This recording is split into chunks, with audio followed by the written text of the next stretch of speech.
Hi, this is Nicholas Bell with IONCINEMA, here to review Mank, the 11th feature directed by David Fincher, which Netflix will be releasing theatrically November 13th, 2020, prior to it being available on their streaming service, December 4th, 2020. So of course, anytime there's a new David Fincher feature, it is cause for interest. Mank is about the screenwriter Herman Mankiewicz, while he wrote Orson Welles' iconic film Citizen Kane in 1940, holed away with a broken leg and being kept away from liquor in Victorville. But it's more than just either an explication of the origins of Citizen Kane, and even as a biography of Herman Mankiewicz himself. It's more a portrait of 1930s, early 40s Hollywood and the kind of rot under the facade that, you know, is still very relevant to today's hierarchies in politics. It's told, of course, in 1940 as he's given 90 days and then 60 days to finish this screenplay, but also flashes back to 1934 election for governor, where Upton Sinclair is kind of the movie studio moguls like Louis B. Mayer, played by Arliss Howard, have created, and Irving Thalberg have created propaganda films to sway audience opinion incorrectly. And of course, we get into how Citizen Kane is really a thinly veiled portrait of William Randolph Hearst, here played by Charles Dance, reunited with David Fincher after working with him on his debut Alien 3 back in 1992, which David Fincher has, of course, estranged himself from. Marion Davies, the lover of Hearst, is played quite well by Amanda Seyfried, who's ravishing to look at in this black and white cinematography. It was shot by Eric Messerschmidt, who lensed Manhunter, but previously worked with Fincher on Gone Girl. Trent Reznor and Atticus Ross usually provide the scores for Fincher. Return here, although it's a less pronounced score than something like, you know, Girl with the Dragon Tattoo, because they're using period instruments. Kirk Baxter's editing, I think, is also a highlight, because at 2 hours and 12 minutes, this sounds like it could be a dry endeavor, but it's not. It clips along very well. Although if you're not familiar with either this period or any of these main players, it might seem kind of cold and removed, but if you're familiar with any of them, I think it's a fascinating portrait of this period. I think Gary Oldman works well as the alcoholic Mank. His younger brother Joseph Mankiewicz, who of course would go on to eclipse his brother's reputation, directing All About Eve and one of my personal favorites, Suddenly Last Summer. He's on hand very briefly, played by Tom Pelphrey. There's a whole bunch of other players. Tuppence Middleton plays Sarah, aka Poor Sarah, Mank's wife. Lily Collins, here playing a British woman, is the one taking dictation as he writes Citizen Kane, playing a woman named Rita Alexander. Tom Burke, who you can see in Joanna Hogg's The Souvenir Part 1 as a lovely heroin addict. Here's Orson Welles. The voice work works very well on Welles, I will say. Arliss Howard is Louis B. Mayer, and Ferdinand Kinglsey is Thalberg.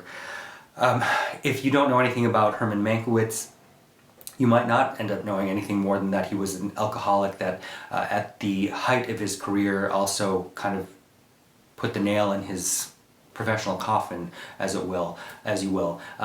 It's an interesting portrait of not just the politics of Hollywood, but contractual agreements, the establishment of the writers' guilds, because at this point in time, writers weren't respected. There weren't scripts that had one authorial voice. They were passed around. Teams of people wrote things, even though most of them didn't get credit. And Mankiewicz, who was already considered a has-been by then, his original contract, of course, was not to give him screen credit in his falling out with Welles, which is, I think, laid out quite well here.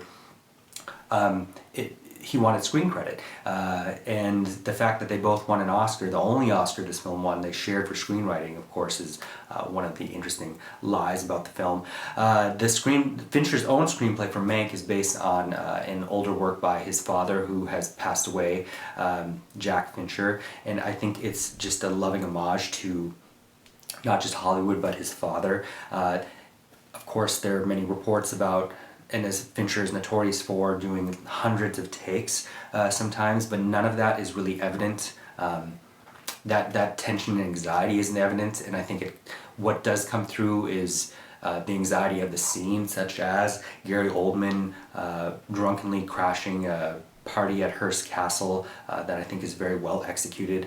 Seyfried, she's playing Marion Davies, who's in her 40s by now, and of course Davies, who is not so well remembered for her film career, but as kind of this iconic specter over this period of Hollywood because of her relationship with Hearst and because of, as was documented in the Peter Bogdanovich film The Cat's Meow, in which Kirsten Dunst played Marion Davies, the murder that happened on Hearst yacht in 1924 on the Oneida. Just fascinating figures and histories that I think are all collapsed very well in this revolving homage to the origins of Citizen Kane and the man behind it who would never again have the opportunity to show his craft and his skill. Another version of this struggle that depends more so on Wells than Mank, which of course is the television film RKO 281, in which Liev Schreiber plays Orson Welles, made in 1999. Dialogue's great. As I was trying to say, you don't get to know Mank so much unless you're really listening, I think. There's a novel or a biography that was published earlier this year called The Brothers Mankiewicz that kind of heavily details how Herman was trying to, while a notorious alcoholic, his experiences with the Algonquin Round Table, which comes up in earshot here, was trying to get a film made that was an anti-Hitler movie